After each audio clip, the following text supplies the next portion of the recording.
1960년대 대한민국에는 고로형 제철소가 없어 산업의 쌀로 불리는 철을 대규모로 생산할 수 없었습니다. 박정희 대통령은 철강 산업이 경제 발전의 핵심이라는 점을 깨닫고 1차 경제개발 5개년 계획을 통해 제철소 건설을 구상했습니다.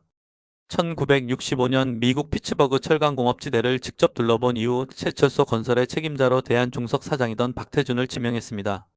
박정희 대통령은 산업화를 성공시키려면 고속도로와 제철소는 필수적이다. 나는 경부고속도로를 책임질 테니 자네는 제철소를 책임져라고 말하며 박태준 사장에게 무한한 신뢰를 보냈다고 합니다. 이렇게 박정희 대통령과 박태준 사장은 자금도 기술도 경험도 전무한 상태에서 무모한 도전에 나섰습니다. 첫 번째 난관은 자금 조달이었습니다. 국내 자금으로 제철소를 짓는 것은 역부족이어서 해외 차관 도입을 위해 외교적 노력을 펼쳤습니다. 그 결과 1966년 12월 미국, 서독, 영국, 이탈리아, 프랑스 등 5개국의 8개 제철사가 참여하는 대한국제제철 차관단이 발족되었습니다. 우리 정부는 KISA를 통해 1억 달러 규모의 차관을 유치하려 했습니다. 그러나 세계은행에서 한국의 제철소 건설은 무리한 시도라는 부정적 의견을 발표하자 KISA는 제철소 건설 자금을 지원할 수 없다고 하였습니다. 우리 정부는 당황하지 않을 수 없었습니다. 이미 포항에 수백만 평의 제철소 부지를 조성 중이었는데 이대로 주저앉을 수는 없었습니다. 이때 돌파구를 마련한 인물이 당시 포항제철 사장이던 박태준이었습니다. 그는 1969년 자금 확보차 미국을 방문했지만 별다른 성과가 없었는데 귀국 도중 하와이에서 대일 청구권 자금 중 농수산 지원 용도로 남아있던 자금을 포항제철 건설에 활용하는 아이디어를 떠올렸습니다. 박태준은 정부의 동의를 얻어 한일국 교정상화 당시 알게 된 인맥을 활용해 대일 로비를 펼쳤고 마침내 한일 양국은 1969년 12월 포항 종합제철소 건설 자금 조달을 위한 기본협약을 체결하였습니다. 당시 정치권에는 농촌 출신 의원들이 많아 농수산 지원 자금을 전용하는 데 반대하는 목소리가 높았지만 박정희 대통령의 강력한 의지로 대일 청구권 자금을 전용할 수 있었습니다.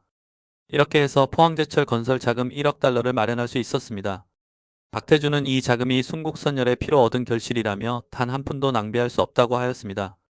그러나 사업 규모가 워낙 컸던 만큼 외풍과 정치적 외압이 끊이지 않았습니다.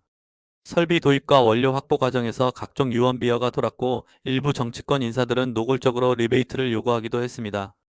이에 박태준은 박정희 대통령에게 직접 해결책을 요청하기로 했습니다. 1970년 2월 3일 그는 외압을 차단하기 위해 필요한 행정적, 정책적 조치들을 정리한 메모를 들고 청와대를 방문했습니다. 이 메모에는 설비 공급 업체를 정부 간섭 없이 자유롭게 선정하며 설비 구매와 대금지불 및 구매 계약 절차를 간소화한다는 내용이 적혀 있었습니다. 일종의 설비 구매 재량권 요청서였습니다. 메모를 읽은 박정희 대통령은 빠듯한 예산으로 제철소를 건설하느라 고생이 많을 텐데 내가 임자를 도와줘야지 이걸 방패 삼아 흔들리지 말고 소신껏 밀고 나가 라며 직접 서명해 주었습니다. 정부 관료와 정치인들 사이에 박태준 사장이 백지 위임장을 받았다는 소문이 돌았습니다. 그들은 이 메모를 종이마패라고 부르며 불쾌감을 드러냈습니다.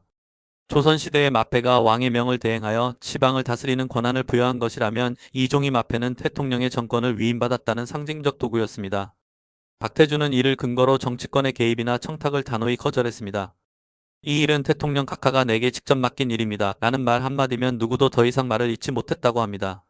오랫동안 박태준의 지갑 속에 보관되어 있었던 종이마패는 박정희 대통령 서거 이후 일반에 공개되었는데 현재는 포항에 있는 포스코 역사관에 전시되어 있습니다.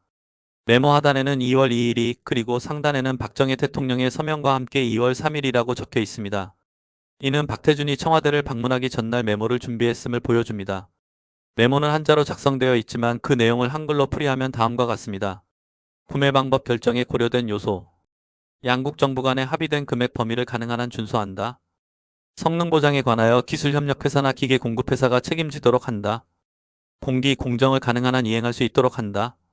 청구권 자금 운용 절차를 간소화할 수 있는 범위 내에서 최대한 간편한 수단 방법을 고려한다. 위와 같은 요소에 의거 다음과 같이 행정 절차를 취할 수 있도록 한다. 포항종합제철이 일본 기술협력회사와 협의하여 기계 제작 및 공급업자를 수의대로 선정 가능하도록 한다. 경우에 따라서는 설계 제작 등 부분적으로 사전 시행을 가능토록 하는 간편 계약을 시행했을 시 정부에서 이를 보증해준다. 이러한 방식으로 추진해 나가기 위해 양국 정부 간의 추가적인 협의 문서가 교환될 필요가 있다면 정부에서 이를 추진한다. 영상이 도움되셨다면 지구별 여행자 채널 구독, 좋아요 부탁드립니다.